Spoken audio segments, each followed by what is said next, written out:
দুয়ারে কড়া নাড়ছে টি-20 বিশ্বকাপ। বিশ্বকাপের প্রস্তুতি আর নিজেদের ফিটনেস নিয়ে ব্যস্ত সময় পার করছেন টাইগাররা। বিশ্বকাপের আগে জিম্বাবুয়ে সিরিজকে প্রস্তুতির বড় উপলক্ষ হিসেবে দেখছেন অলরাউন্ডার মেহেদী মিরাজ। বিশ্বকাপে ভালো কিছু করার আত্মবিশ্বাস আছে তার। সিলেট থেকে নাজাত আহমেদ পুরকায়স্থের তথ্য ও চিত্রে বিস্তারিত।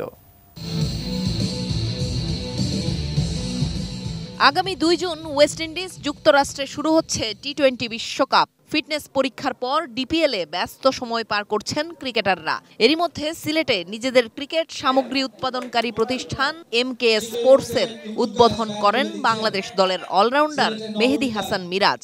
সাথে ছিলেন জাতীয় দলের বাইরে থাকা অভিজ্ঞ ওপেনার ইমরুল কায়েসও। টি-20 বিশ্বকাপে বাংলাদেশ ভালো করবে আশাবাদী ইমরুল কায়েস। অনেক সময় এক্সপেকটেশন থাকে আমরা সেমিফাইনাল খেলবো, ফাইনাল খেলবো, আমরা এক্সপেকটেশন আমরা করতে পারি না, তো এটা আমাদের নিজেদের খারাপ লাগে আরো বেশি। তো আমি চেষ্টা করবো, আমরা দোয়া থাকবে এবং আমরা সবাই চাইবো যে বাংলাদেশ একটা ভালো পজিশনে যাবে এবং ভালো ক্রিকেটের জন্য খেলতে পারে। বিশ্বকাপের আগে জিম্বাবুয়ে সিরিজকে প্রস্তুতির বড় মঞ্চ হিসেবে দেখছেন টাইগার অলরাউন্ডার মেহেদী মিরাজ।